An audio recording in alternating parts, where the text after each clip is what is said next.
The soft hum of the air conditioner in my office contrasted sharply with the storm of thoughts in my head. I'm Julie, a 32-year-old lawyer. My life now is very different from my chaotic childhood, a past I keep hidden from everyone. The calm of my office was broken by the ringing phone. The caller ID showed an unknown number, but something about it felt eerily familiar. I answered cautiously, "Julie speaking." "Julie, it's your father," came a nervous voice that did nothing to ease my rising anxiety. A chill ran through me. I hadn't heard that voice in over a decade. It once meant safety and love, but now symbolized betrayal and pain. "Why are you calling me?" I asked sharply, cutting through the silence after his introduction. "I'm in trouble, Julie. Financial trouble. I need your help," he said, his voice cracking. His plea, however sincere, ignited a fire of resentment in me. "My help? Now you need me after all these years?" I retorted, disbelief and anger mingling in my tone. "Yes, I wouldn't ask if it weren't serious. I'm really in a bind," he continued, desperation creeping into his voice. "You stopped being my father a long time ago. You can't just call me now and expect me to help," I responded, my voice cold and firm. There was a heavy pause. "Julie, please. I'm still your dad," he said weakly, trying to revive a long-dead bond. The word dad felt foreign. "You gave up that title when you chose her over me," I said, years of suppressed anger and hurt coming out. "You're my daughter." "You thought wrong," I interrupted, cutting him off. "You made your choice years ago, and now I've made mine." His voice was a mix of pleading and despair. "Julie, I am sorry. I just need this one favor." The word sorry echoed in my office, empty and meaningless. "Sorry doesn't change the past. I can't help you," I said firmly and hung up. Before I was 9, my childhood was full of love and laughter, a testament to the wonderful life my parents and I shared in our small rented house. My mother, a beacon of joy and kindness, filled our days with warmth and our nights with stories and dreams. My father, once playful and caring, spent evenings playing games with me or teaching me about the world. Our home was a cocoon of happiness, where every day was an adventure and every night a sweet dream. But our blissful life came to an abrupt halt with my mother's untimely death. The house that once echoed with laughter and love turned into a silent memory. I remember walking through the rooms, each corner a stark reminder of her absence. The loss was unbearable for both me and my father, who had lost the love of his life. However, his grief seemed to diminish quickly, much to my confusion and dismay. Within a few months, he brought home Diane, a woman who was to take a significant role in our lives. I recall the day he introduced her, a day that marked the end of my cherished childhood. "Julie, this is Diane. She's going to be staying with us," my father announced one evening, his voice devoid of the warmth I was used to. I looked up at her, searching for a hint of motherly warmth or friendliness, but found none. Her presence was imposing, her gaze cold and calculating.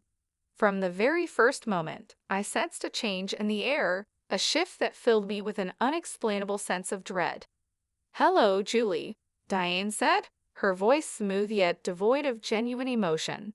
Her smile, rather than comforting, seemed to hide something sinister beneath its surface. In the days that followed, the house felt different, as if the walls themselves were recoiling from her presence. The cheerful memories of the past seemed to fade, replaced by a lingering unease that settled in every corner. I remember looking at Diane, trying to find something redeeming or kind about her, but her every look, every gesture seemed to be laced with an unspoken animosity. It was clear that she wasn't here to fill the void my mother had left, but to weave a new narrative, one in which I was an unwelcome part. As I watched her move around our home, a home that once felt safe and happy, I realized that life would never be the same again. I couldn't help but feel that her arrival was the start of something bad. The way she looked at me with eyes that seemed to hide more than they showed did not feel good for the future. The days after Diane arrived felt like a nightmare I couldn't wake up from. The house, once filled with my mother's laughter and love, now felt cold and unwelcoming. Diane's presence cast a shadow over everything, making even simple daily routines hard. One morning, as I sat down for breakfast, my food tasted unusually salty. "Diane, did you put too much salt in this?" I asked hesitantly. "Oh, did I? It must have been a mistake. Just eat it, Julie. Don't be so picky," she replied, her tone dismissive and almost mocking. The incidents grew more frequent and spiteful. I remember finding my clothes ruined after doing laundry. "Diane, my clothes are all faded. What happened?" I asked one day, holding up my once favorite dress, now discolored and unwearable. She glanced at it and shrugged nonchalantly. "Maybe the washing machine is acting up, or perhaps it's time you stop wearing such childish clothes." I felt a surge of frustration, but knew arguing would only make things worse. Feeling helpless, I turned to my father, hoping he would see through her facade. "Dad, Diane is ruining my things.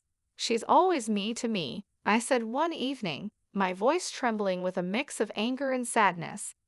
My father's reaction was far from what I had hoped for. "Julie, you're imagining things. Diane is doing her best to fit into our family.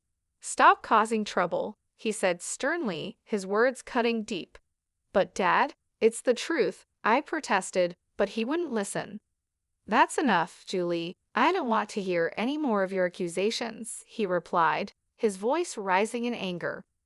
Each day was a battle, trying to navigate around Diane's hostility and my father's indifference. The home that once felt like a sanctuary now felt like a prison. I started spending more time in my room, trying to escape the constant tension that hung in the air. Living in that house, I felt alone and misunderstood. The safety and happiness that once filled those walls were replaced by fear and anxiety. Every day I longed for the past, for the times when my mother's smile was enough to light up the entire room, a stark contrast to the darkness that now lingered in every corner.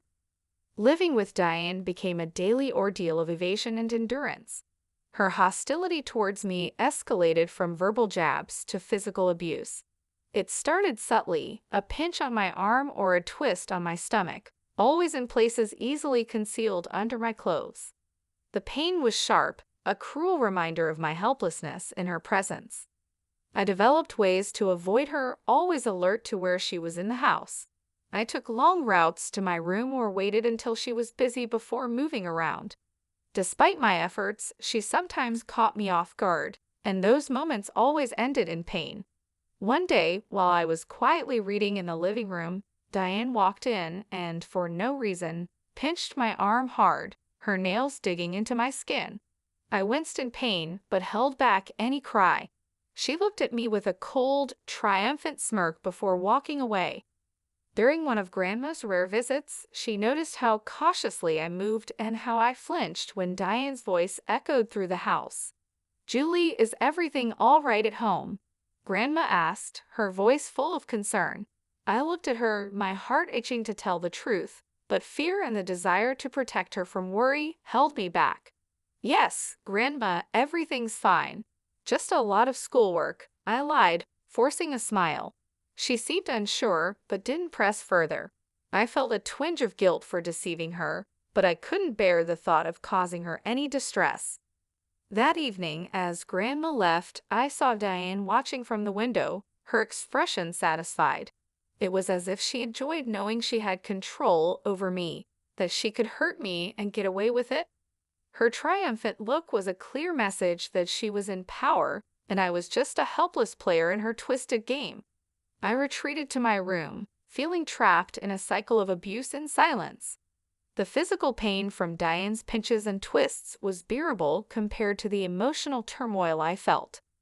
School was my sanctuary, a place where I could briefly escape the misery of home. But even there, the shadows of my struggles at home began to show. My teacher, Mrs. Jeremy, a kind-hearted woman who always encouraged her students, started to notice changes in me. One day, as I handed in my homework, she gently grabbed my wrist, her eyes drawn to the bruises on my arm. "Julie, what happened here?" These look like bruises, she said, her voice full of concern. I quickly pulled my arm back, covering the bruises with my sleeve.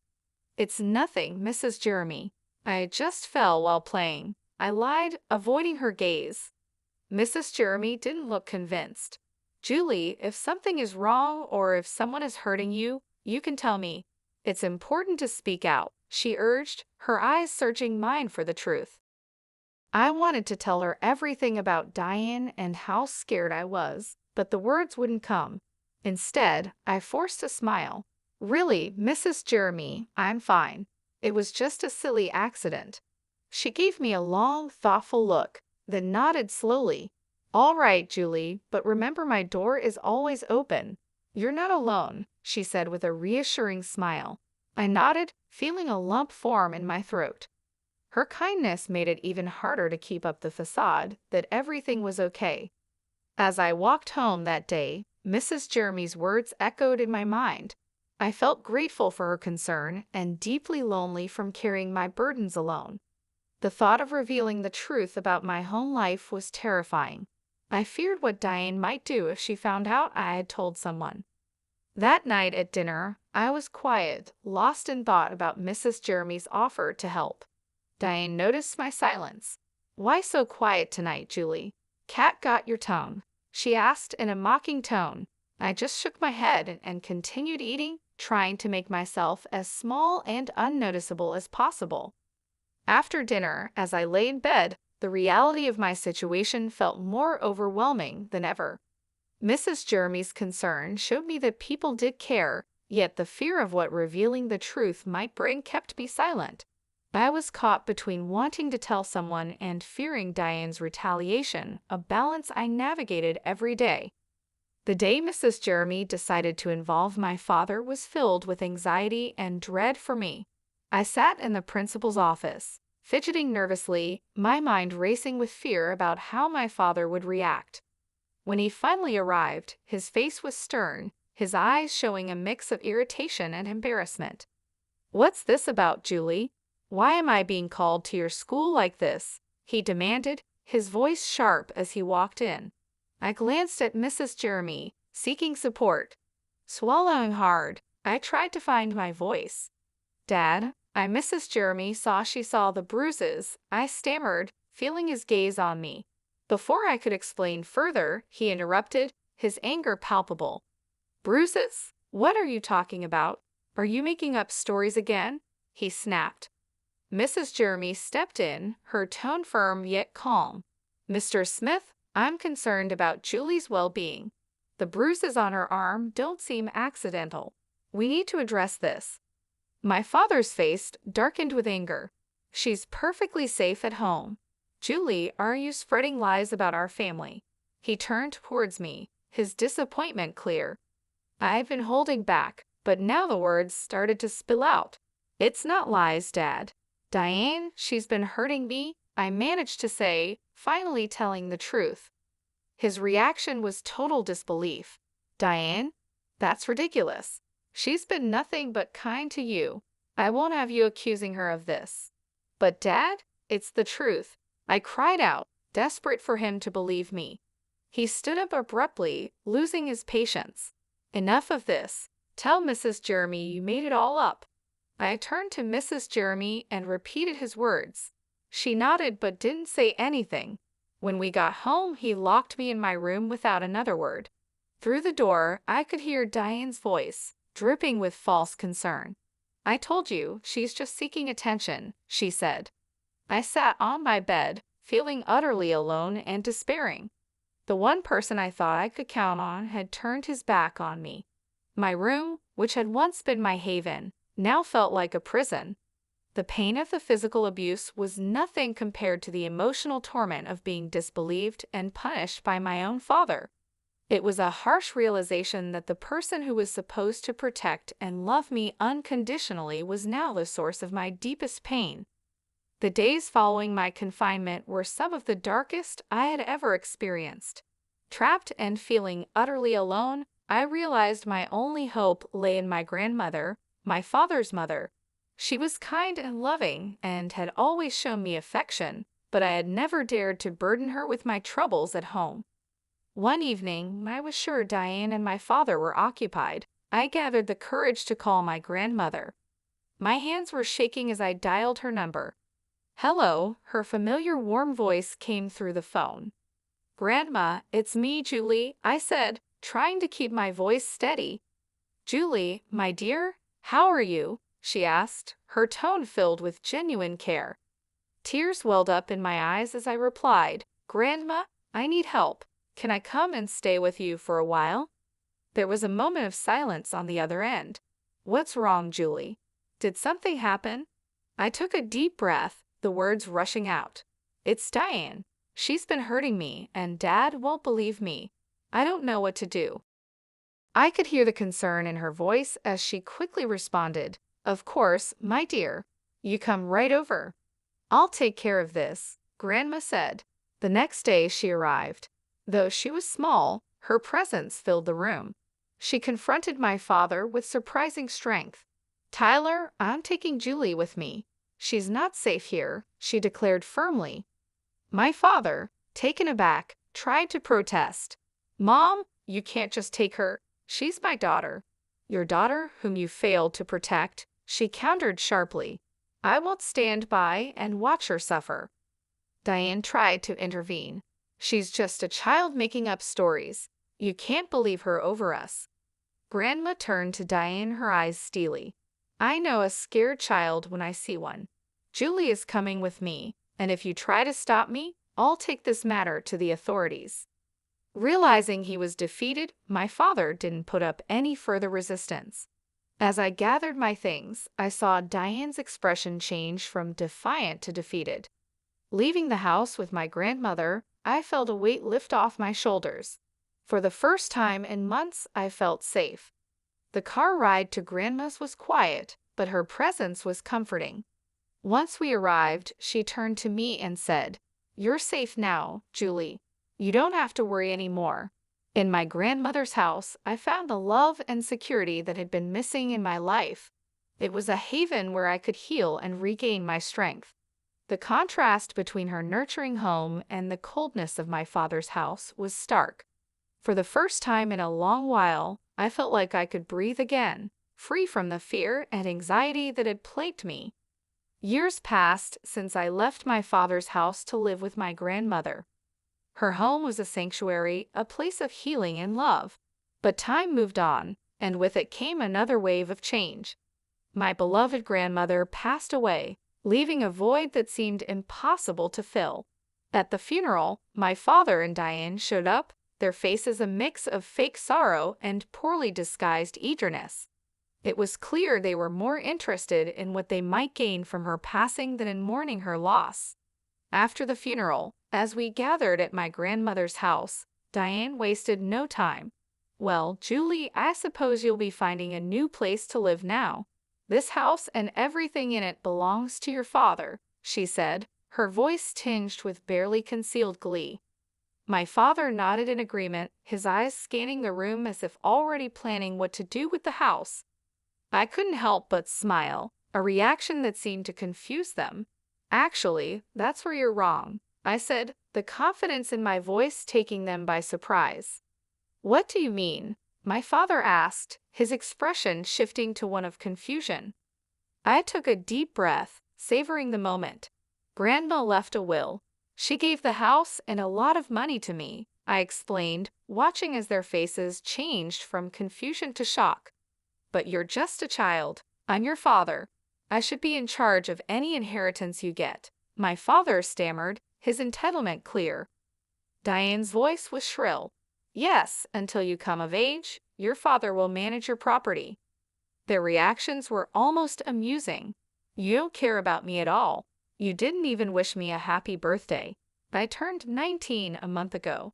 I'm legally an adult now. I make my own decisions," I stated firmly, enjoying the realization dawning on their faces. My father's expression turned from shock to anger, then to desperate pleading.